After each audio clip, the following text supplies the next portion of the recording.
This video contains spoilers for The Bad Batch. If you don't want to be spoiled, I advise that you turn away now. Otherwise, please enjoy. I have been every voice. You are the chosen one! Anakin! Anakin! This is where the fun begins. Inside your head.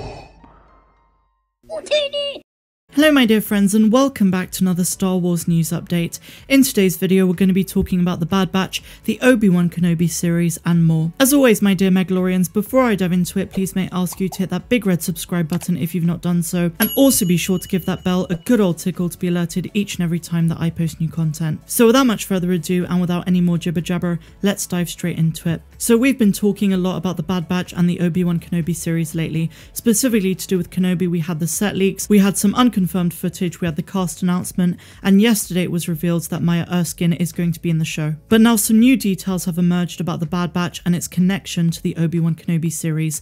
So Corey of KRT said on the latest episode that the events of The Bad Batch are going to connect to Obi-Wan Kenobi in a pretty significant way. In the Kenobi series, apparently we're going to see the clones and flashbacks to the Clone Wars, but this time the clones are not CGI. This means that we could see Tamara Morrison reprising the role of Commander Cody and or Captain Rex. He also revealed that we're going to see Hayden Christensen as Anakin in flashbacks in his Clone Wars armor, and that there's also going to be connectivity between the Bad Batch events and Obi-Wan Kenobi. So if this information turns out to be true, it answers a huge question about Hayden Christensen's role in the show. When it was revealed that he would be back for the Kenobi series, a lot of fans wondered why it mattered, since he'll be in the Vader costume after all, unless of course we do see him without his helmet. While we will probably see Vader in his private chambers helmetless, it now seems like we're going to get live-action Clone Wars flashbacks that include Anakin in all of his glory. As for his age, they might use de-aging technology to make him look more like a prequel-era Anakin, but this information does make a lot of sense nonetheless. It's been teased for a long time now that Obi-Wan Kenobi is going to focus a lot on Obi-Wan's reflections of his past, which of course includes the tragedy of his love interest, Duchess Satine, his relationship to his best friend Anakin during the Clone Wars, and of course his role going forward as the distant carer of Luke Skywalker. But the big question is, how does the Bad Batch tie into Kenobi? Obviously, Kenobi is set 10 years after the events of Revenge of the Sith, and so the Bad Batch should flow into the show somewhat naturally. But it is believed that big reveals in the Bad Batch are going to connect to Obi-Wan in a pretty significant way.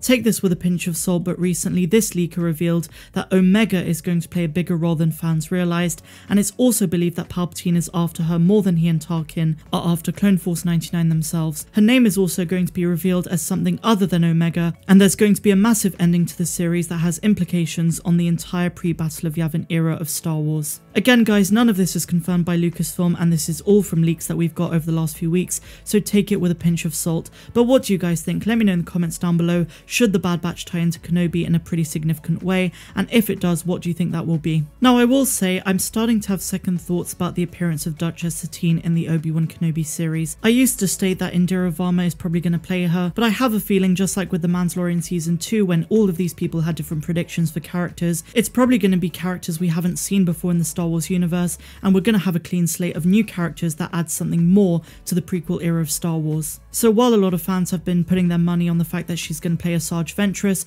or even Duchess Satine, it's probably a character that we're going to meet for the first time. As for Rupert Friend, a lot of people seem to think he's going to be playing an Imperial officer, since that's the role he said quite a few years ago that he would love to play in Star Wars. But let me know your thoughts in the comments down below. So now my dear friends, we're going to be talking about The Mandalorian Season 3, something we haven't spoken about for quite some time. I used to talk about The Mandalorian more or less every day or every other day, but we've had a lot of news to do with The Bad Batch, Kenobi, the Book of Boba Fett and others. But now we're going to talk about 10 storylines that might be explored in The Mandalorian Season 3. So this is where we put on our speculation caps and dig right into it. The first one is the fact that Bo-Katan might wage war against Mando. This one is a bit unlikely because personally I believe that Mando and Bo-Katan would make great allies, but on the other hand I do think Dave Filoni has set up Bo-Katan to be dislikable so that in Season 3 she is an enemy. I do think their relationship is going to be very interesting going forward though, and Katie Sackhoff is a phenomenal actress for the role, and obviously she voiced her in the Clone Wars and in Rebels. The next one is the fact that we're going to see Grogu's Jedi training. I've said in the past it is possible we will see some of Grogu's training in Season 3, but it is likely that Grogu's going to be out of the picture for quite some time as The Mandalorian Season 3 picks up the pace and goes back to the roots of it being a show about the Mandalorian. Next up, we have the role of Miggs Mayfeld. A lot of people call him Miggs Mayfield, but it is indeed Miggs Mayfeld, and I'm talking about Bill Burr's character. Now, he's probably going to be recruited by the New Republic, as we saw at the end of chapter 15, and so I think he's going to play an important role in both The Mandalorian Season 3 and also in Rangers of the New Republic going forward. I'd also really like to see Carson Teva have a bigger role in the show than he did in Mando Season 2. Next up, we have Mando and Luke searching for Force-sensitive trainees. It is a long shot, but reuniting one Force user with his people, the Mandalorian could team up with Luke Skywalker to fill out his Jedi Academy with recruits, searching the galaxy for Force sensitives. This is a suggestion that sounds a bit stupid at first, but the more you think about it, the more interesting it could make the show. Next up, of course, we have Moff Gideon's imprisonment. Following his climactic duel with Moff Gideon, Mando takes him as a prisoner. Surprised, Gideon says, "You're sparing my life, well this should be interesting," and indeed it will be. Moff Gideon is fiercely loyal to the Empire, and as the Imperial Remnant, he's so loyal that he even tried to shoot himself to avoid capture. Giancarlo Esposito said back in November that in Season 3 history will repeat itself, which means that Moff Gideon is going to be involved at some point again. Having said that, I do think with Moff Gideon in prison for the meantime, it could bring rise to another big bad. I made a video a while back titled How Snoke Was Already in The Mandalorian Season 2 and how he could be behind a lot of this, and I know a lot of people out there who didn't like the sequel trilogy don't want to see this, but as Jon Favreau stated, because of the timeline of The Mandalorian, the show will eventually lead naturally to the sequel trilogy, or at least the events that come just before it. Another suggestion for Season 3 is that we could see Mando accepting the throne as the leader of Mandalore. When Mando realised that he's accidentally won the throne of Mandalore in combat with Gideon, he wasn't interested in taking it.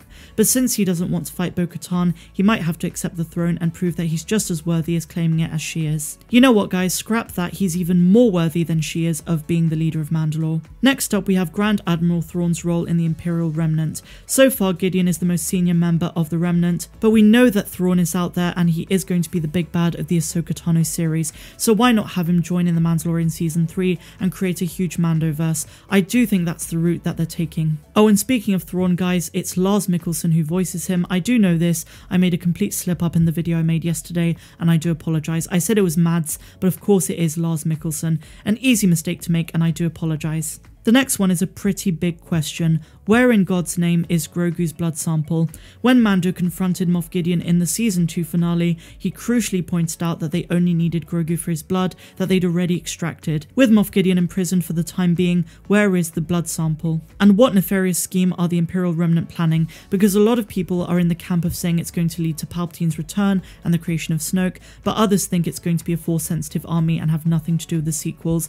I'm honestly unsure because I've seen good arguments on both sides of the aisle for this one. And finally, we have Bo-Katan's quest to reclaim Mandalore. Bo-Katan comes up in a lot of conversations to do with the upcoming Mandalorian Season 3 because obviously she has a bigger arc in this story. But what do you guys think? What do you want to see in The Mandalorian Season 3? Is it going to be like the previous 2 seasons, or do you think we're in for something completely different? Let me know your thoughts in the comments down below. And finally guys, a quick announcement about merch. To celebrate Star Wars Day, brand new t-shirts are coming to my merch store. From now until the end of May, you get 20% off the entire store by using code SWM20. If you are or if you become a patron, you get a further 30% off, which means 50% off the entire store. With a whole new range of Mandalorian t-shirts and many more on the way, don't miss out. All you have to do is follow the link in the description and simply use the code SWM20 at checkout. Thank you guys so much for checking out today's video. I really hope you enjoyed it. If you did, please be sure to give me a big fat thumbs up, subscribe to the channel if you're new, do all of that good stuff down below, and I will see you tomorrow. I'm Star Wars Meg, wishing you all a phenomenal rest of the day,